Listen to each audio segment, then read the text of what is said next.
안녕하십니까, 이준원입니다. 오늘은 네 번째 강의인데요. 두뇌와 소화기관의 대화, 그리고 그 소통을 통한 면역력에 대해서 알아보는 시간을 갖겠습니다. 그리고 우리 몸속에 있는 소우주의 신묘막측함을 함께 체험하는 여행을 떠나시겠습니다. 오늘은 특히 소화기관의 그 대장에서 음식이 정체되지 않고 썩지 않는 그 플로우의 길을 살펴보는 시간을 갖겠는데요. 여러분, 먼저 나는 누구일까요? 하는 질문을 하고 시작을 하겠습니다. 첫 번째, 나는 사막, 북극, 남극, 아마존 등 세계 어느 곳에나 있습니다. 둘째, 나는 인간의 유전인자와 37%가 일치됩니다. 그리고 세 번째, 나는 사람에게 해로운 것보다 이로운 점이 더 많습니다. 나는 누구일까요? 바로 인체에 살고 있는 박테리아입니다. 이 박테리아의 그 미생물 생태계를 통해서 우리가 그 신묘막측한 두뇌와 또 소화기관의 대화를 함께 살펴보는 시간을 갖겠습니다. 우리 몸속에 있는 박테리아는 세 부류로 나눠져 있습니다. 첫 번째, 유익균, 그리고 두 번째, 기회균, 그리고 세 번째, 병균인데요. 유익균은 항상 사람의 신체의 그 이웃의 입장으로서 상부상조하는, 또 공생하는 그러한 유익이 되는 혜택을 주는 그러한 박테리아들을 유익균이라고 합니다. 그리고 기회균이 있는데요. 기회균은 원래는 사실은 우리에게 해로운 균인데 평상시에는 아무 힘을 쓰지 못하다가 신체의 면역력이 약해지면은 활성화되어서 몸을 괴롭히는 균을, 기생균을 기회균이라고 합니다. 그리고 병균이 있는데 이것은 처음부터 병을 일으키는 박테리아인 것이죠. 그렇지만은 우리 몸속의 대부분의 박테리아는 유익균일까요? 기회균일까요? 아니면 병균으로 이루어져 있을까요? 우리 몸속의 대부분의 그 박테리아는 유익균으로 이루어졌다라는 것을 생각할 때 박테리아는 우리 몸속의 소우주를 이루고, 그리고 우리의 몸속에 있는 인간 세포보다 훨씬 더 그 숫자가 많고, 결국은 상부상조하는 그러한 그 공생을 통해서 인간과 함께 이제까지 살아왔다는 것을 알 수 있습니다. 그 박테리아를 일반적으로 friendly bacteria, 그리고 unfriendly bacteria 이렇게 구분을 하는데요. friendly bacteria는 결국 유익균이고요. unfriendly bacteria를 병균으로 구별을 하는데요. 이 유익균을 우리가 probiotic이라는 표현을 씁니다. bio라는 것은 생명이라는 뜻이죠. 혹은 생물이라는 뜻인데요. 우리에게 생명의 그 에너지를 주는 그러한 다양한 역할들을 하는데요. 특별히 우리가 사실은 먹지 않으면, 그리고 먹는 음식을 통해서 에너지를 공급받지 않으면 죽을 수밖에 없잖아요.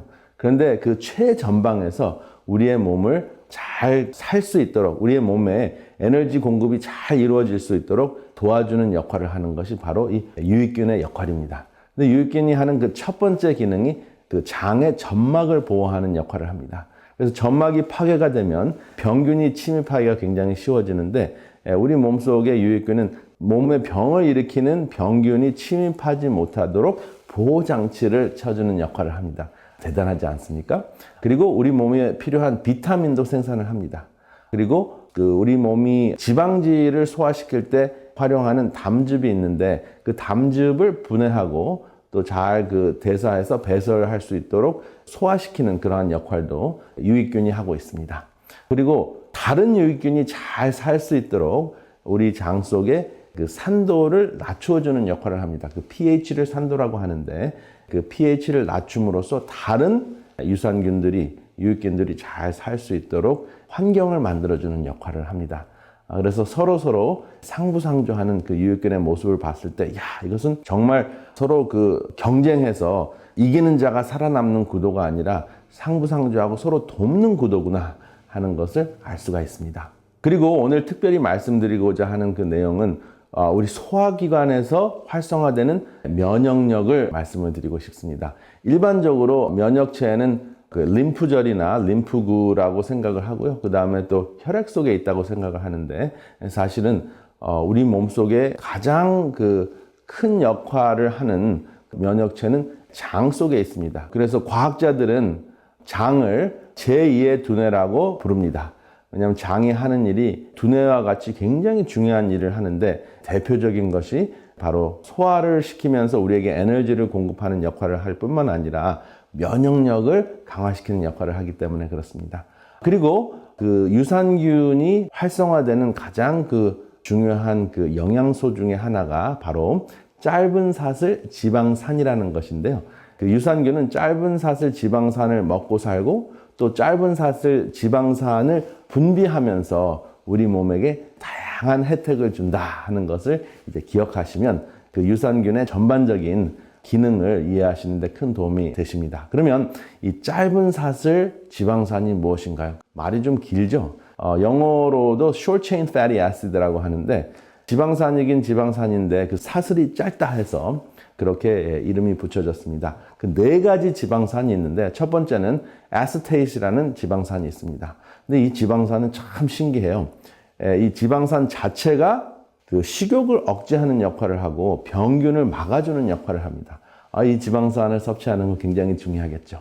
그리고 뷰러레이시라는 그 지방산이 있는데 장에 에너지를 더해주고 그리고 그 뷰러레이시라는 물질이 뇌 속으로 흡수가 되면 뇌를 보호해주는 역할을 하고요. 그 다음에 항암 작용까지 하는 것이 바로 이 뷰러레이시라는 지방산의 역할입니다. 이것도 굉장히 관심이 가는 지방산이죠.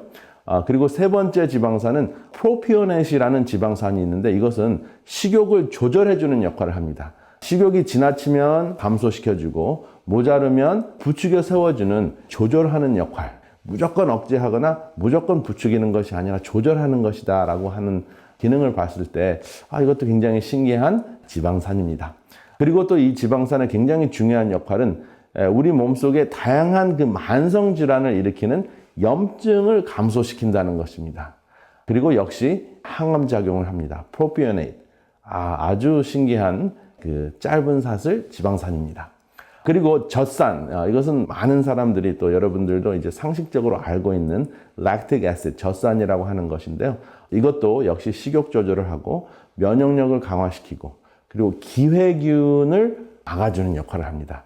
제가 조금 전에 말씀드렸던 이 기회균은 평상시에는 아무런 힘을 쓰지 못하다가 인체의 면역력이 약해지거나 피곤해지거나 아니면 인체가 암에 걸려 있을 때 이때가 기회다라고 하고 그 증식을 해서 몸을 파괴시키는 그러한 아주 숨은 강도라고 할까요? 그런 역할을 하는 기회균이 있습니다. 근데 이 기회균을 막아주는 것이 바로 젖산의 기능입니다. 그래서 이 짧은 사슬 지방산 어떻게 섭취하면 좋을까? 굉장히 궁금하지 않으십니까? 그렇다면 계속 이 강의를 아주 집중해서 몰입해서 한번 들어보시기 바랍니다. 우리 몸속에 들어있는 그 통로, 그 소화기관 통로, 장을 한번 살펴보겠는데요. 이것은 좀 더 과학적인 그 도면이라서 조금 이해하기가 좀 어려울 수도 있는데 여기 보면 장 통로를 제가 위쪽 부분에 이렇게 그 표기를 해놨고요. 그 다음에 울타리가 있고요. 그 다음에 울타리 안에 장점막과 그 다음에 장점막 안에 면역체가 살고 있는 것을 표시를 해놨는데요. 장 통로는 쉽게 얘기하면 음식이 지나가는 곳입니다. 그리고 또 특별히 이제 소화가 된 다음에 배설될 변이 지나가는 길을 그 장 통로라고 빈 공간이라고 여러분들이 연상을 하시면 되겠고요. 그 다음에 그 음식이 통과될 때 또 배설물이 통과될 때 버려질 것과 흡수될 것을 구분하는 것이 바로 그 울타리 세포의 역할인데 장점막에 있습니다. 근데 그 장점막 그 너머에 보면 면역체들이 살고 있는데요. 이 면역체들이 어떠한 기능을 하는지 한번 보겠습니다. 이 울타리가 굉장히 중요한데요. 이 울타리라는 그 개념을 제가 소개하는 이유는 우리 몸이 엄청난 그 질서를 이룬다는 것을 여러분들 이 울타리만 봐도 잘 알 수가 있는데요. 여러분들이 잘 아시는 대로 사람은 제일 먼저 무엇으로부터 시작했습니까? 수정체로 시작했죠. 그리고 수정체가 세포 분열을 통해서 여러 개의 세포로 증식을 하고 지금은 엄청나게 많은 그 숫자의 그 세포로 우리의 몸을 이루고 있는데요. 우리의 몸의 어느 부분에 그 세포들이 덩어리를 이루느냐에 따라서 똑같은 유전자를 가지고 있는 세포의 그 유전인자의 발현이 달라집니다. 유전인자가 나타나는 모습이 달라지죠. 그래서 그 같은 유전인자를 가지고 있는 세포가 뇌를 이루는 세포들이라면 그것은 뇌의 기능을 하는 유전인자가 활성화가 되는 것이고요. 그 다음에 심장 위에 있는 세포들은 심장 기능을 할 수 있는 유전인자가 활성화되는 것이죠. 그래서 각 장기마다 똑같은 유전인자를 갖고 있지만 활성화되는 현상이 어떻게 이루어지느냐에 따라서 제각기 다른 기능을 하는 것입니다. 그렇지만은 모든 세포들은 똑같은 유전인자를 가지고 있다는 것이 엄청난 그 설계적 질서인데요. 그렇게 설계된 상황에서 그 다른 조직으로 특성화가 된다고 하죠. 다른 조직으로 특별한 그 기능을 하기 위해서 특성화가 되는데 이것을 이제 구별됐다고 표현을 할 수 있는데 그렇게 특성화된 그 기관들이 서로 소통을 하면서 생명을 유지하는 것이 바로 인체의 모습입니다. 그래서 뇌가 지시하면 다른 기관들은 뇌가 지시하는 대로 움직이려고 창조가 되어 있고요. 움직일 수 있도록 고안이 되어 있고요. 그 다음에 다른 기관이 또 뇌에게 그 기별을 줍니다. 그래서 다른 기관들이 뇌에게 신호를 보내면 또 뇌가 그 신호를 알아보고 다른 지시를 해야 되겠다 하면은 또 다른 지시를 하는 그러한 그 밀접한 대화가 이루어지고 있는 것이 우리 온몸의 그 현상인데요. 온몸에서 이루어지는 소통 중에서 가장 소통이 밀접하게 이루어져 있고 거의 두 번째 뇌의 역할을 한다고 할 정도로 그 영향력이 큰 것이 소화기관이 하는 그 기별입니다. 그래서 뇌가 아무리 지시를 해도 소화기관에서 그 문제를 일으키면 뇌가 지시를 바꾸어 놓을 정도로 그 소화기관에서 보내는 그 기별이 굉장히 강합니다. 그럴 정도로 두뇌와 소화기관은 아주 밀접한 대화를 하고 있는데요. 제가 이것을 잘 보면서 소화기관과 두뇌의 그 소통을 잘 살펴보면서 정말 엄청난 그 깨달음이 많아졌는데요. 일단은 정말 신묘막측하게 질서정연하게 창조되었다 하는 것을 시인할 수밖에 없었습니다. 그리고 질서정연하게 창조가 되는 것뿐만 아니라 각 기관마다 그 기능이 구별되고 특성화가 돼서 소통을 한다는 것인데 이 질서와 구별과 소통을 통틀어서 이렇게 이야기하면 성경적으로는 거룩이라고 표현할 수 있습니다. 그래서 특별한 목적을 가지고 구별되어서 창조된 것, 그것이 바로 우리의 모습이고 또 우리의 각 기능의 모습이라는 것을 생각할 때 하늘과 땅과 바다와 물들의 근원을 만드시고 우리의 몸을 만드신 이를 기억하고 경배하고 그분의 뜻을 실천하는 것이야말로 가장 우리가 행복한 길이다 하는 것을 확신할 수가 있습니다. 그래서 이 장통로와 장점막의 그 면역체를 좀 더 자세한 그 도면을 보시는데요. 여기 보시면은 소통하는 구별되었는데 서로 소통하는 상태를 우리가 거룩이라고 할 수 있고요. 소통이 없는 구별됨을 유별나다고 할 수 있습니다. 그래서 전혀 바깥과 소통하지 않으면서 그냥 끼리끼리만 모여 있어서 그 구별된 그 상황이라면 이것을 유별나다고 할 수 있습니다. 그래서 영적으로도 우리가 세상과 하나가 되는 것이 아니고 세상과 구별은 되어 있지만 또 역시 세상과 소통할 수 있는 그러한 기능이 있어야 되지 않을까 하는 그러한 생각을 하게 하는 소화기관의 구조를 제가 보면서 또 기능을 보면서 그 영적인 깨달음을 여러분들과 함께 나누고 있습니다. 그리고 소통이 굉장히 좋기는 한데 분별이 없고 구별이 없는 소통은 혼란과 혼돈과 질병을 일으킨다 하는 그 신체적인 그리고 영적인 깨달음을 함께 얻을 수가 있습니다. 그래서 소통하는 구별은 거룩함이고 소통이 없는 구별은 유별남이고 구별되지 않은 상태에서 소통만 한다면 혼돈 그리고 질병이 일어날 수 있다 하는 것을 알 수가 있습니다. 이것을 말로만 하지 말고 여러분들의 소화기관에서 일어나는 현상을 연상해 보면서 한번 생각해 보겠습니다. 일단은 음식물이 지나가고 있는데 음식물이 그냥 전혀 구별 없이 그냥 막 흡수가 되면 어떻게 될까요? 그러게 되면은 그 상태가 혼란이 오고 질병이 생기겠죠. 그래서 질병이 생기지 않도록 차단을 하고 구별되게 흡수하고 또 배설할 것은 배설하는 것. 그것이 바로 거룩함이라고 할 수 있겠습니다. 소화기관을 통해서 깨우칠 수 있는 거룩함이라고 할 수가 있고요. 그 다음에 우리 소화기관은 끊임없이 그 장 통로로 그 통로로 움직이는 음식물과 계속 소통을 이루고요. 그 다음에 다른 장기와 소통을 하고 특별히 두뇌와 소통하는 그러한 장면을 볼 수 있습니다. 그런데 그냥 소화기관은 소화기관이 하는 일만 하고 전혀 소통이 없다면 또 질병이 생깁니다. 그렇기 때문에 유별나지 않은 모습이고 거룩한 모습이라고 할 수가 있겠습니다. 그래서 생리학을 잘 살펴보아도 영적인 깨우침이 이렇게 있을 수 있다는 것이 제게는 굉장히 행복합니다. 그래서 이제는 정신의 기관으로 구별된 뇌와 소화기관으로 구별된 장이 어떻게 밀접한 대화를 이루고 그리고 질병에 영향을 주는지 한번 살펴보겠습니다. 여기 좀 복잡한 그림이 있는데요. 쉽게 설명을 하자면 뇌와 소화기관의 면역체가 아주 밀접한 대화를 한다라고 생각을 하시면 됩니다. 그래서 이 대화를 통해서 다양한 질병을 예방할 수도 있고 또 이 대화가 잘 이루어지지 않으면 이러한 다양한 그 질병이 우리 몸속에서 악화될 수 있다 하는 것인데요. 그 오른쪽의 화면을 보면은 그 뇌와 소화기관의 면역체가 소통이 잘 되지 않으면 통증이 악화되고 자폐증이 생길 수 있고 다발성 경화증이 생길 수 있고 심혈관 질환이 악화되며 비만증을 일으킬 수 있고 우울증과 불안감까지 일으킬 수 있다는 것입니다. 이것을 이제 한마디로 잘 정리를 하면 그 소화기관에서 박테리아가 살고 있는데 그 박테리아가 어떠한 모습의 박테리아가 어떠한 종류의 박테리아가 사느냐에 따라서 이러한 문제를 일으킬 수도 있고 예방할 수 있다 하는 것이죠. 그리고 왜 그러냐 하면 이 박테리아가 분비하는 물질이 염증을 악화시키기도 하고 염증을 완화시키기도 합니다. 그래서 사실은 이 모든 그 질병들이 염증 때문에 생기는 그 경향이 있는데요. 먼저 예를 들면 그 다발성 경화증에 대해서 설명을 드리겠습니다.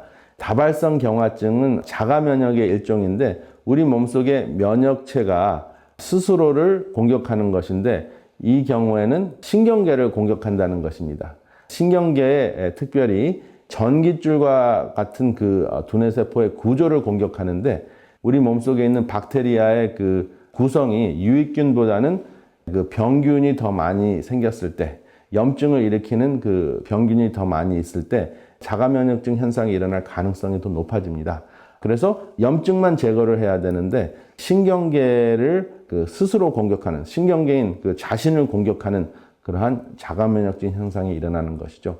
근데 그것이 유익균과 병균의 균형과 매우 밀접한 관계가 있다는 것이 과학적으로 입증이 됐습니다. 그리고 심장혈관 질환은 어떻게 악화가 될까요? 심장혈관 질환은 실제적으로 혈전이 생겨서 심장을 먹여 살리는 혈관이 막혔을 때 그 산소 공급이 안 돼서 심장마비가 생길 수도 있고 또 뇌로 가는 혈관이 막히게 되면 뇌졸중이 생기는 것이죠. 그래서 사실은 박테리아 균형이 깨졌을 때 혈전이 생길 가능성이 증가한다는 것도 확인이 됐고요. 그리고 몸속에 있는 박테리아의 구성에 따라서 식욕이 제대로 억제되지 않기 때문에 식욕이 조절되지 않기 때문에 비만증이 생기고 그리고 굉장히 신기한 것은 우리 몸속의 박테리아의 구성이 또 우울증을 악화시킬 수 있다 하는 것입니다. 굉장히 신기하지 않습니까? 제가 차차로 좀 더 자세하게 설명을 드리겠습니다. 그리고 우울증과 또 불안감도 증가한다는 것을 그 박테리아를 장 속에 있는 박테리아를 연구하는 학자들이 이제 밝혀냈습니다. 그래서 속이 안 좋으면 그냥 안 좋기 때문에 여기저기 아픈 것 같은 그러한 그 느낌이 드는 것이 아니라 실제적으로 우리 몸속의 그 장에 그 박테리아가 행복하지 않으면 박테리아의 생태계가 무너지면 우리 몸이 유지할 수 있는 그 건강도 무너질 수 있다 하는 것이죠. 여기 보면 이제 박테리아가 살고 있는 모습을 보시는데 이것은 병균의 모습입니다. 여기 장이 있고 그 다음에 병을 일으키는 염증을 일으키는 박테리아가 있는데 이렇게 박테리아의 숫자가 많아지고 또 병균을 일으키는 그 박테리아를 차단하지 못했을 때 항생제를 써야 되는 상황이 있습니다. 근데 이 항생제를 지나치게 많이 쓰게 되면은 병을 일으키는 박테리아만 죽이는 것이 아니라 유익균도 죽이게 되기 때문에 항생제 때문에 생기는 박테리아의 불균형이 생기게 됩니다. 그러면 좀 전에 말씀드렸던 그러한 그 문제들이 일어날 수 있는 것이죠. 그리고 우리의 장을 깨끗하게 세척한다고 관장하는 그 관장요법이 과거에는 굉장히 인기가 있었고요. 요즘에도 관장요법이 간혹 가다가 쓰여지는 것 같습니다. 그런데 사실은 이 관장요법을 잘못하다 보면 유익균까지 완전히 세척하는 그러한 문제가 생길 수 있죠. 그래서 관장을 함부로 하는 것이 그렇게 좋은 것 같지는 않습니다. 그래서 여기 이렇게 보시면 관장요법을 과거에는 에네마라고 했는데 요즘에는 하이드로테라피, 수치료라고 합니다. 액체를 집어넣어서 장 속에 있는 찌꺼기들을 싹 관장으로 이렇게 배설하도록 하는 인위적인 방법인데, 이러한 방법이 사실은 장의 건강에 그렇게 꼭 좋지는 않습니다. 왜냐하면 찌꺼기를 제거한다고는 하지만 유익균까지 완전히 제거를 하게 되면 유익균의 균형이 무너져서 좀 전에 말씀드렸던 다양한 질병들을 유발시킬 수도 있고, 그리고 이미 그러한 질병들이 있다면 악화가 될 수도 있습니다. 그리고 유럽에서 시작된 것인데 변이식이라는 게 있습니다. 우리 한국 분들도 변이식을 하는 분들이 간혹가다 계시는데, 사실은 이것은 과학적인 기전은 있지만 사실 그렇게 달갑지 않고 또 거부 반응을 일으키는 그러한 요법인데요. 이것은 건강한 사람의 변을 정화시켜서 건강하지 않은 사람의 장으로 이식하는 방법이 있는데요. 이거는 조금 이렇게 설득력이 없는, 기전은 있지만 사람들에게 설득하기가 좀 힘든 방법인 것 같습니다. 그러면 프로바이오틱 유익균을 어떻게 섭취하는 것이 가장 좋을까요? 두 가지 방법이 있는데 가장 쉬운 방법은 정제죠. 캡슐로 그냥 먹으면 되지 않냐. 그래서 이 캡슐이 굉장히 많이 나와 있습니다. 시중에 여러분들이 유산균이 10 빌리언, 100억 개가 있는 캡슐을 여러분들이 하루에 하나씩 드시면 유산균이 잘 채워지지 않을까, 이런 생각을 할 수가 있는데요. 사실 많은 캡슐은 위를 통과해야 되잖아요. 근데 위를 통과할 때 캡슐의 포장이 분해가 되면서 유산균이 죽을 수도 있습니다.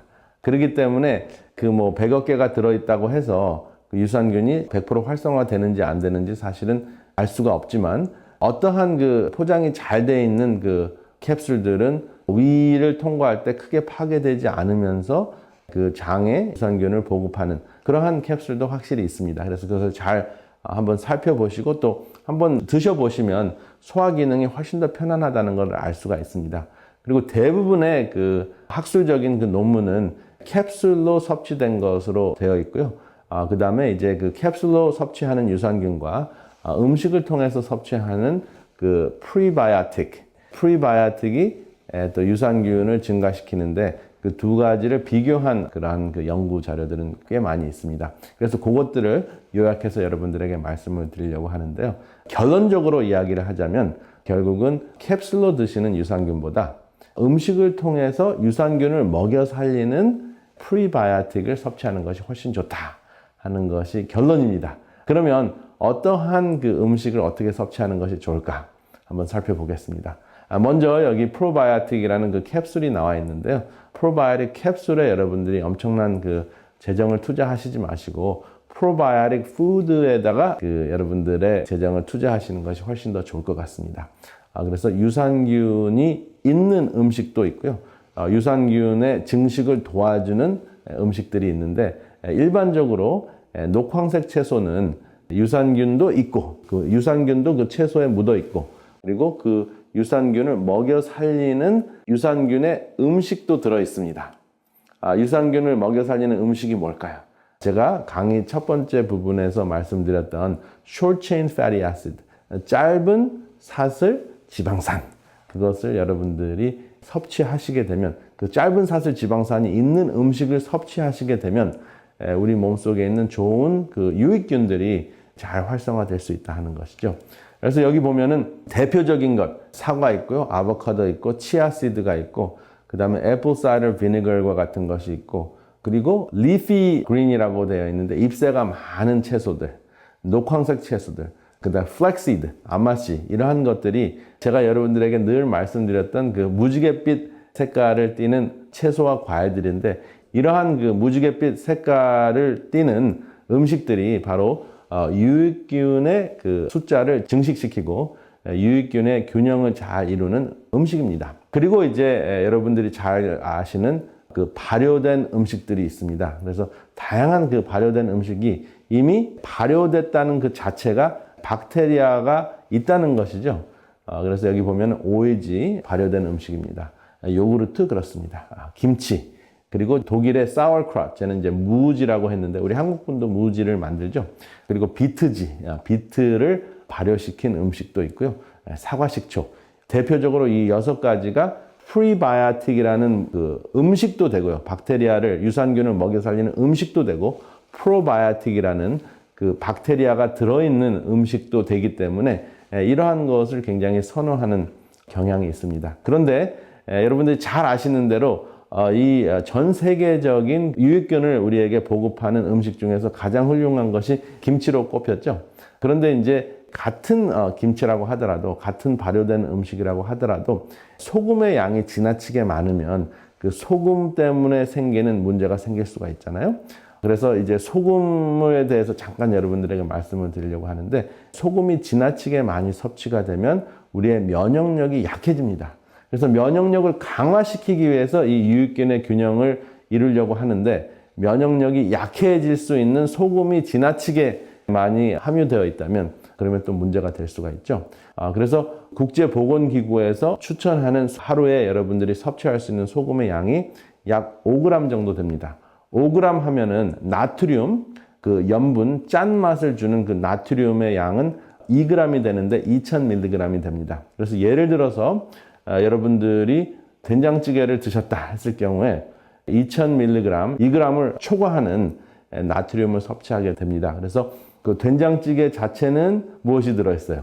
유산균이 들어있는 그 된장 발효 음식을 드시게 되는데, 한쪽에서는 발효 음식을 섭취하기 때문에 몸에 좋은 그러한 역할을 하는 기능도 있지만, 또 반대로는 그 된장의 또 혹은 고추장의 그 염도 때문에, 염분 때문에 면역력이 약해질 수도 있습니다. 그렇기 때문에 지나치게 짜지 않도록 여러분들이 발효 음식을 드시는 것이 굉장히 중요합니다.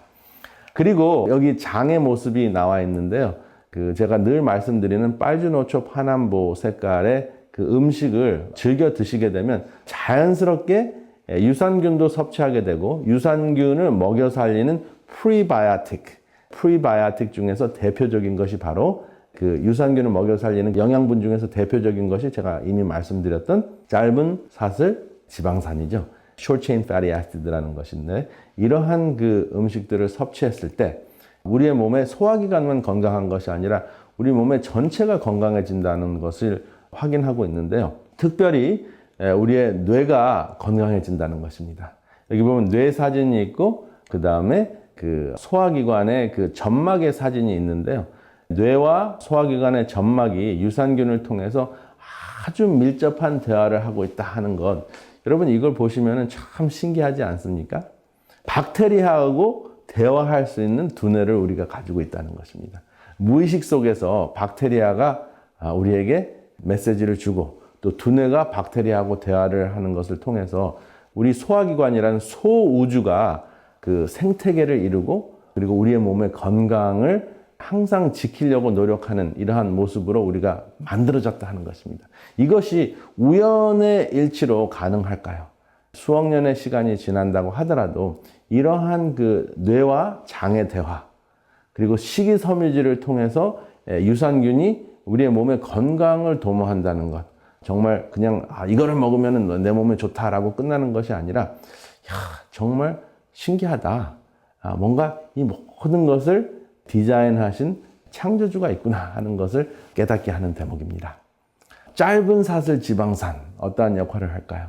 이 짧은 사슬 지방산은 박테리아를 먹여 살리는데, 또 이 박테리아들, 유익균들은 또 이 짧은 사슬 지방산을 또 분비하면서 대표적으로 식욕을 제어하고, 식욕이 일반적으로 이제 증가하는 경우에는 억제하고, 또 부족한 경우에는 증가시키는 그러한 놀라운 역할을 한다 하는 것입니다. 그래서 내가 지금 식욕이 제대로 조절이 되지 않고 있다 할 때 그냥 인위적으로 식욕을 증가시키는 약을 처방을 받는 것보다 그러면 내가 약 차원에서 그 짧은 사슬 지방산을 섭취하는 것이 좋지 않을까. 그래서 그것을 뭐 약으로 먹는 그 지방산이 아니라 음식을 통해서 그 음식 자체가 약이 되도록 한번 섭취하는 것도 굉장히 중요할 것 같아요. 그래서 무지갯빛 그 색깔의 음식들을 실제적으로 약으로 한번 섭취해 보시면 우리 몸속에 그 박테리아의 균형이 다시 재정립이 되고 또 유익균의 숫자가 많아질수록 우리의 몸이 건강해진다는 것이 이제 과학적으로 입증이 됐기 때문에 그것을 한번 스스로 자가 진단도 해보시고 한번 처방을 하시고 그리고 한 일주일, 이주일, 한 달 정도 한번 실험을 하셔서 실제적으로 건강이 좋아지는가 한번 체험을 해보시기 바랍니다. 그리고 이 유익균이 하는 역할이 무엇이냐면 세로토닌을 분비하는데 세로토닌이 무슨 호르몬입니까? 일반적으로 뇌 속에서 분비가 되는 것인데 뇌 속에서 분비가 되면서 우리를 편안하게 하고 우울증을 예방해 주게 하는 그러한 역할을 하는 두뇌 전달 물질인데요. 무엇이 또 그것을 분비한다고요? 우리 몸속에 있는 박테리아가 유익균이 항우울제를 분비한다는 것입니다. 그러니까 우리가 그냥 먹는 것이 그냥 하루하루 살기 위해서 먹는 것도 있지만 사실은 우리가 무엇을 선택해서 어떻게 먹느냐가 우리의 정신 건강에도 매우 중요한 역할을 하고요. 그 다음에 우리의 정신 건강이 좋으면 좋을수록 우리가 올바른 선택을 할 수가 있는데요. 사실 우리가 스트레스를 받으면 일반적으로 어떠한 음식이 당깁니까? 유익균을 먹여 살리는 짧은 사슬 지방산이 들어있는 무지갯빛 채소가 당깁니까? 아니면은 아주 그냥 잘 튀긴 감자, 프렌치 프라이스나 그 다음에 햄버거 같은 음식이 잘 당깁니까? 피자 같은 음식이 더 당깁니까? 아니면은 아주 매운 고추장에다가 비빈 그 비빔밥이 생각나십니까? 많은 경우에 우리가 스트레스를 받았을 때 우리 몸에게 이로운 채소가 당기는 것보다는 해로운 음식이 당기는 것을 알 수가 있습니다. 그러한 생각이 들 때마다 또 그러한 체험을 하실 때마다 여전히 우리가 새로워져야 될 부분이 많구나. 아직까지도 우리는 굉장히 많이 그 성향 자체가 스스로를 파괴하는 성향을 가지고 지금 인생을 살고 있구나 하는 것을 알 수가 있습니다. 그래서 그것을 우리가 생각하지 않고 살면은 그냥 스트레스 받을 때 그냥 스트레스 해소하느라고 먹고 싶은 거 먹게 되는데 이 강의를 들으시면서 우리가 내가 다음에 스트레스를 받았을 때는 이렇게 나에게 유익한 음식을 먹어야 되겠다 하는 준비를 할 수 있게 하는데요. 그 준비를 할 때 복잡하면은 실천하기가 굉장히 어렵습니다. 그래서 저는 스트레스 받을 때 이런 음식을 먹어야 되겠다 하는 것을 미리 정해 놓는데 그것이 바로 오트밀하고 베리 종류입니다. 이것은 전혀 요리할 필요가 없죠. 그래서 오트밀이 이미 이제 가루로 되어 있는, 분말로 되어 있는 것이 있고 그냥 뜨거운 물만 부으면은 죽이 되는 오트밀 죽을 여러분들이 구입하실 수가 있어요. 그래서 오트밀 죽을 구입을 하시고 그 다음에 그 위에다가 블루베리나 뭐 레즈베리나 뭐 블랙베리 다양한 그 베리 종류들을 얹어서 드시게 되면 특별히 이제 스트레스를 받을 때 그 아주 기름진 음식이나 또 좋지 않은 음식이 당기잖아요. 근데 사실은 스트레스 받을 때 제일 먼저 허기지거나 또 뭔가 뭐를 먹고 싶은 그러한 느낌이 들 때가 많거든요. 그때마다 여러분들이 건강한 것을 드시게 되면 일단은 우리 장이 편안해지고 장이 편안해지면서 유익균의 그 균형이 잘 이루어지면 우리의 몸과 마음이 건강해진다 하는 것을 이제 미리 생각하시고 준비하시는 게 중요할 것 같습니다. 제가 아무리 이런 강의를 해도 여러분들이 대책을 세우고 미리 준비를 하지 않으면 옛날로 돌아갈 수밖에 없다는 것을 저는 거의 이제 20, 30년 동안 체험을 하게 됐는데요. 저는 기본적으로 우리의 그 유익균을 활성화시키는 음식으로서 오트밀과 그 다음에 베리 종류, 그 다음에 이거와 함께 드실 수 있는 그 채소 종류를 미리 준비를 해 놓으셨다가 사실 허기졌을 때는 뭐든지 맛있을 수가 있잖아요. 그렇기 때문에 좋지 않은 음식을 쫓아가는 것보다 이 음식을 한번 드셔보시기 바랍니다. 여기 보시면 사과나 베리나 포도나 양파나 녹차와 같은 그 다양한 음식들로 연구된 그 논문을 잠깐 소개를 드리는데요. 이러한 그 논문에 언급된 그 건강 음식이 아니라고 할지라도 빨주노초 파남 보면 같은 현상을 일으키는데요. 우리 몸속에 특별히 이제 중요한 두뇌, 신경계, 그리고 관절, 그리고 자가 면역증의 경우에는 이제 염증 때문에 많은 문제들이 일어난다는 것을 말씀을 드렸는데요. 그 염증을 감소시키는 그러한 현상이 박테리아의 구성에 따라서 좌우된다는 것이죠. 그래서 유익균이 많이 활성화가 되면, 유익균이 충분히 활성화가 되면 우리 몸속에 염증을 감소시킬 수 있다는 것입니다. 그리고 특별히 우리의 정신 건강에 있어서 마오라는 효소를 감소시키는데, 이 마오라는 효소는 우리 몸속에 도파민, 우리에게 동기부여를 하고 또 의미를 주고 쾌감을 주는 그 도파민을 감소하게 하는 그 분해하는 역할을 하는 효소인데요. 그 효소를 감소시키기 때문에 조금 더 도파민 수치를 유지할 수 있고 또 증가시킬 수 있는 그러한 음식들이 바로 그 유익균을 먹여 살리는 무지갯빛 음식입니다. 조금 많이 복잡한가요? 결국은 무지갯빛 음식을 드시면 유익균이 활성화돼서 행복 호르몬이 계속 유지가 될 수 있다 하는 것으로 기억을 하시면 됩니다. 도파민도 그렇고 세로토닌도 그렇고 노르아드레날린, 그 뇌 속에서 집중력을 허락하는 노르아드레날린.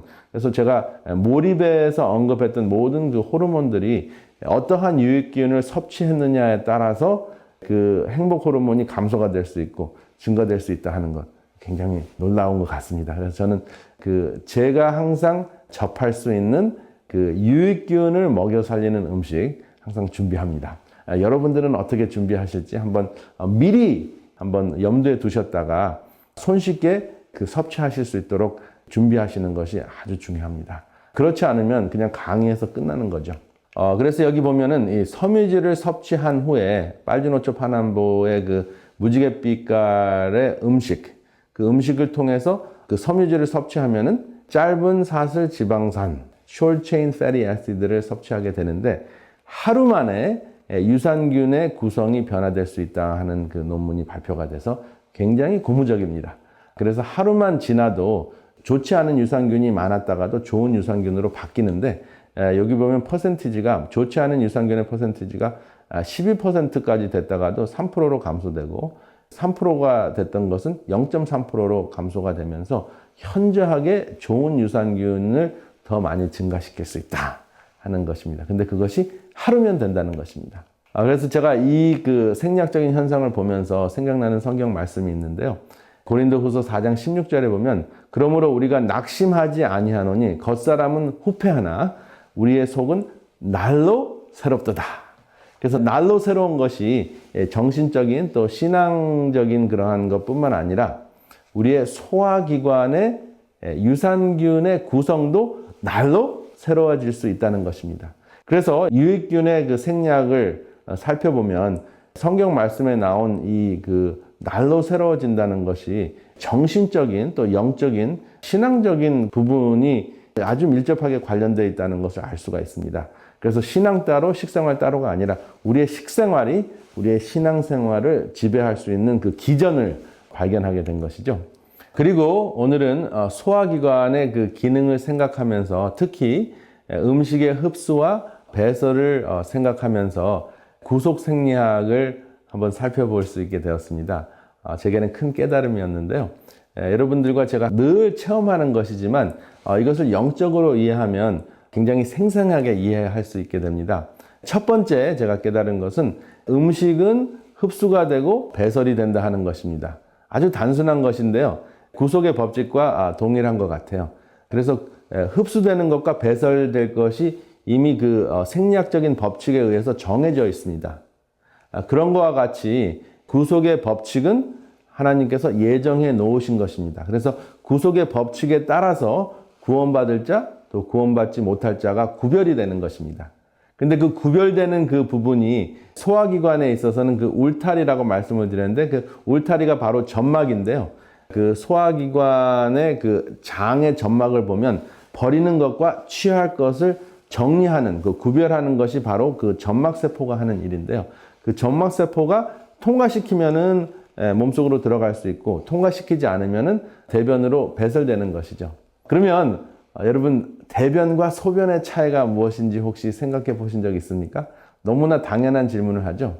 어떤 분은 뭐 우스갯소리로 대변은 건더기고 소변은 국물이다 이렇게 이야기를 하시는데 그거보다 조금 더 이제 깊이 생각하시면 이렇게 생각하실 수 있을 것 같아요. 여러분 소화기관의 그 통로는 속입니까?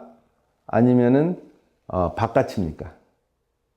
그 통로 자체는 몸을 생각했을 때 일단 입속으로 들어가기 때문에 속에 들어갔다고 생각하지만 소화기관 그 입에서부터 항문에 이르기까지 그 통로는 사실은 바깥이잖아요. 그렇죠? 일단은 몸속의 기관에 아직 들어가기 전이니까.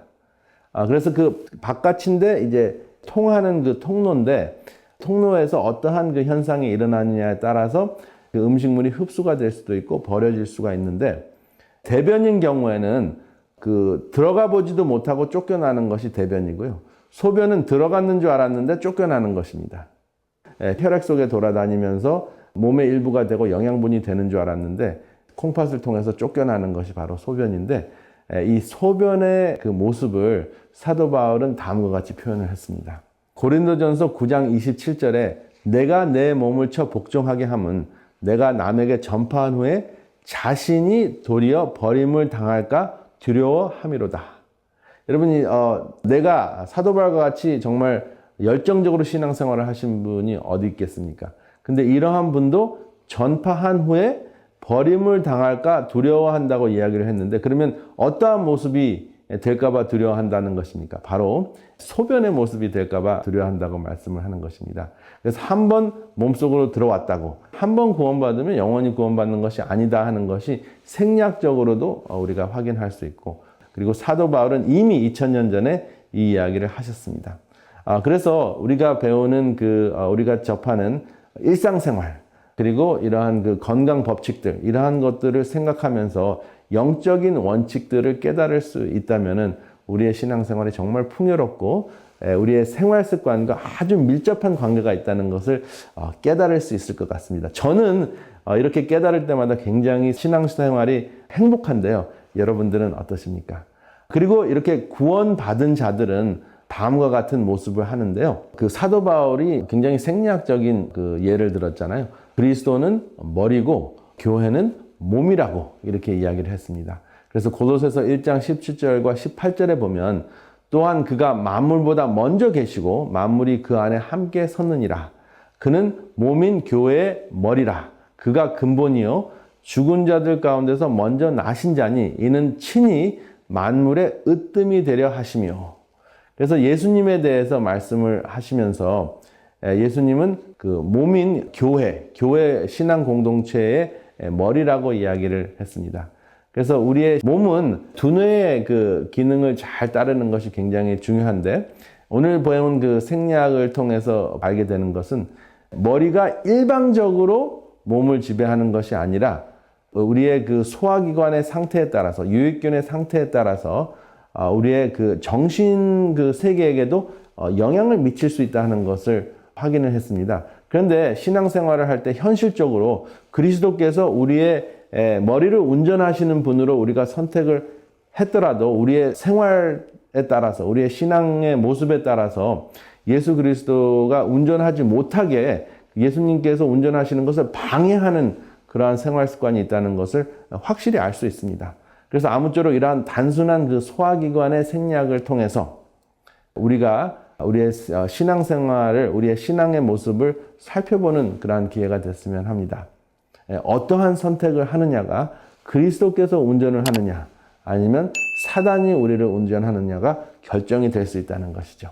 그래서 아무쪼록 예수께서 그 머리로서 몸인 우리 교회 공동체를 운전하실 수 있도록 허락하는 여러분들과 제가 되시기를 이 시간에 간절히 바랍니다.